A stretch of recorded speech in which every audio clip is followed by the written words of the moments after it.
What's going on, you guys? Welcome back to another video. If this is your first time stopping in, thank you for joining me. As you can see, today we're doing things a little bit different. I'm holding the camera with you guys instead of just standing, with the camera set down. I have a new camera and I want to try this stuff out. So let me know how you like it in the comments. We're going to jump right into today's video. We were at the Harley Davidson dealership getting some electrical diagnostics done because there are electrical problems. You will have seen that in a separate video.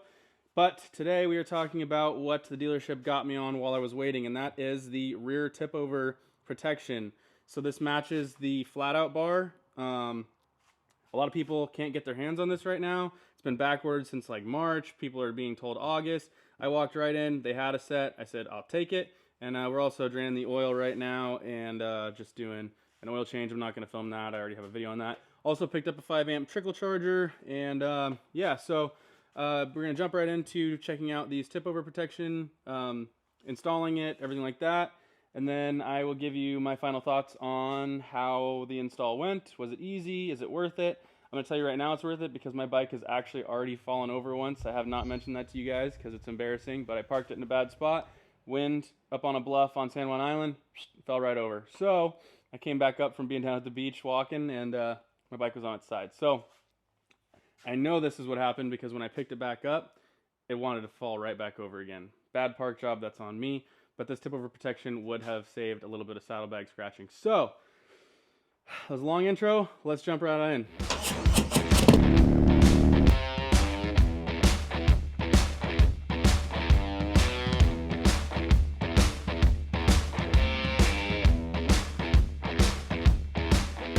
Alright, so first things first, we're going to go ahead and remove these saddlebags.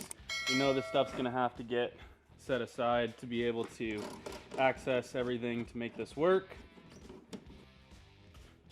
Alright, next is going to be the seat. I have a Thrashin thumb screw seat screw thing, so you don't need the Torx bit anymore. Seat's off. Alright, so first thing we're going to have to do is remove this whole hoop here. So I'll start by popping off this exhaust.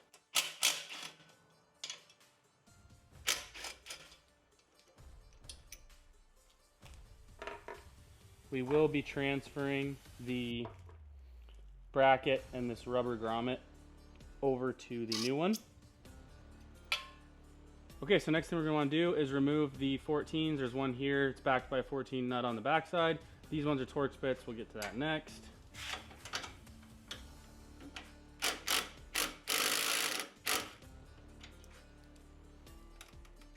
Okay, of course these are all mismatched. We've got a T45 and a 14 nut on the backside.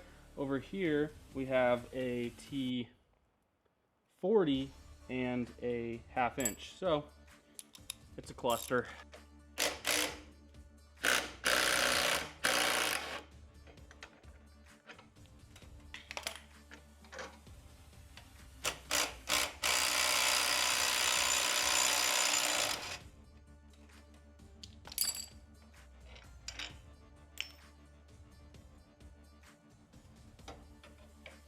And there's one hoop off.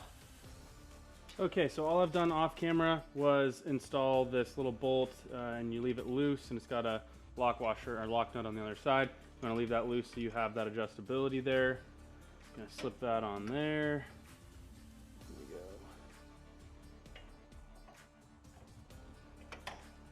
All right. The kit comes with new hardware for up top. Just gonna loosely set that in. Probably end up using some Loctite, so I'll come back to that. Then reuse all of the existing hardware. A little bit of blue Loctite. It did come with new nuts, so we will replace the nuts.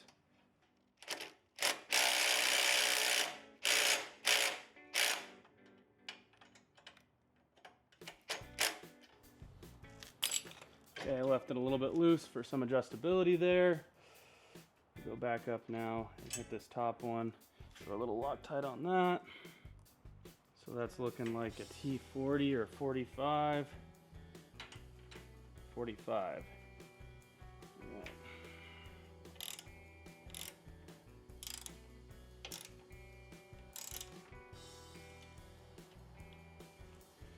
Yeah. that tight, we'll go ahead and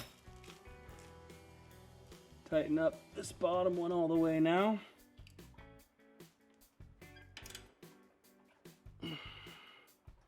So next is going to be throwing this hardware back in.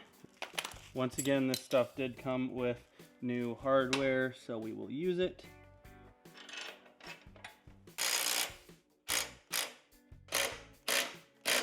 Good and tight. So it's tight back here.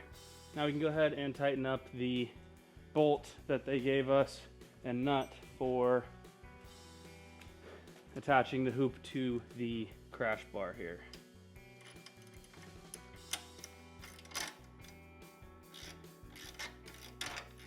All right, that's plenty tight. We're solid there. Mounted the crash bars to the bike solid.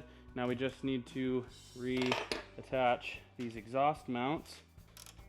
And we are not worried about hitting those shocks and scratching them up. Just a little hint for you guys.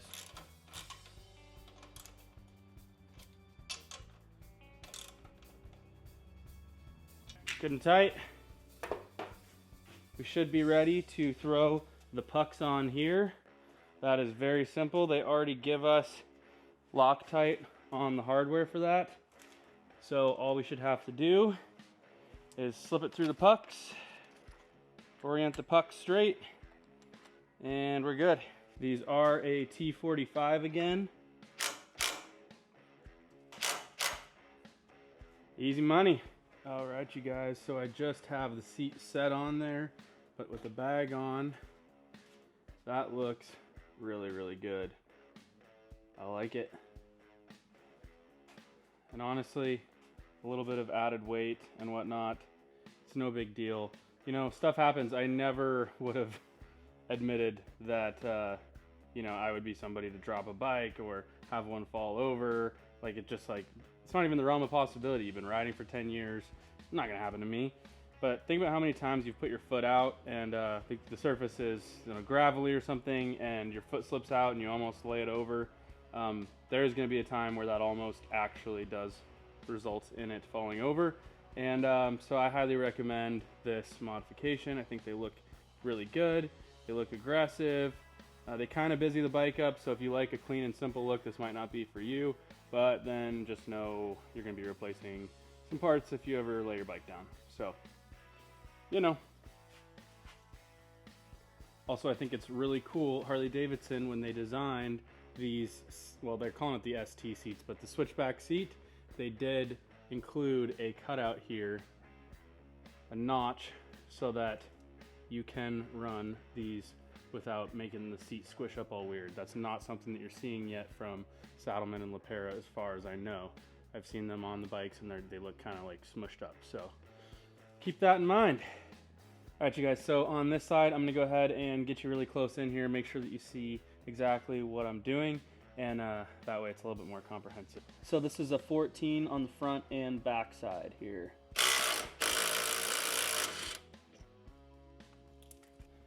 Next, we're going to be working on these guys. Like I said, this one is a 14 and a T45, and then a 1/2 and a T40.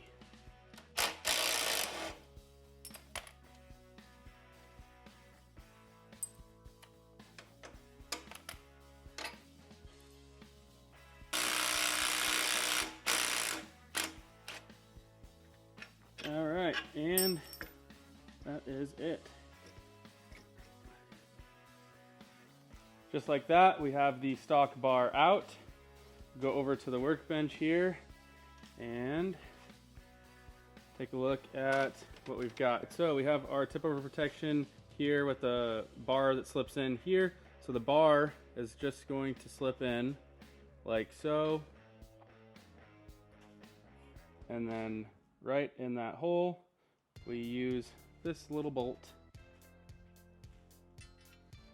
Slip it on in. We've got our nylock here. They say not to tighten it all the way right away. That way you have some adjustability. So we'll just go ahead and get it most of the way there. All right. And now this is one assembly. and we can take it right on over to the bike and get it started. This would probably be easier to do with somebody else, but you can obviously manage on your own just fine. Get this started most of the way.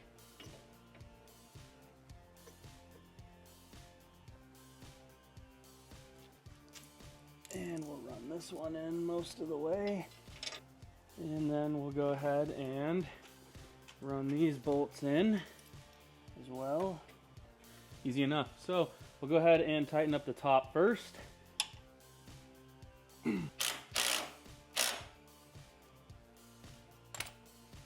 Alright, make sure that's kind of lined up the same as the other side. Good, very tight. As you can see, that's already really sturdy. We'll go ahead and tighten up the back here now. Alright, so now that we have these guys both tight, all we need to do is do a final tighten on this bar. So we've got our Allen and a 7/16.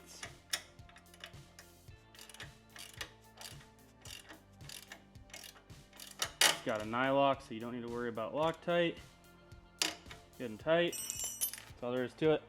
Go ahead and throw the seat on, and I think we'll actually pull the Denali out and get a really good view of what this looks like all together. Well, y'all ever just have a day, you know, you go to the Harley Davidson dealership and they tell you it's going to be and then you leave your phone on your tire in your Denali because you don't have good service in the shop, and then you drive off and completely annihilate an iPhone 15 Pro Max, and it's very dead. So it's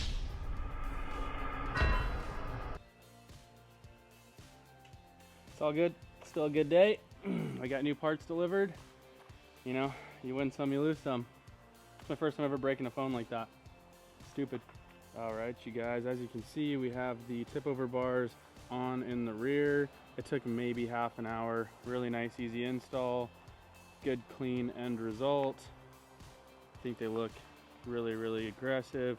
They match the flat out bar perfect, and most important of all, a lot of added protection in terms of dropping this bike, scratching up your saddlebags, corner of your fairing there, so on and so forth. So good way to protect your investment and do a quick little easy modification.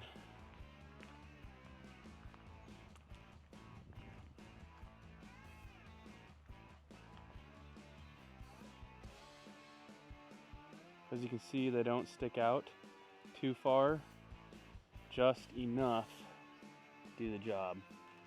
All right, you guys, so I think we're gonna go ahead and wrap the video up here. Super easy install, really cool end result. I love the fact that it's not just like a looks modification, but it actually does carry a good purpose to it. I know this won't be for everybody, but I think they look pretty sweet. So if you like this video, please do me a favor, because this video costed roughly $1,500. So please give this video a like, subscribe, comment down below questions, concerns on this or anything else related to the channel, and hope to see you in my next off week.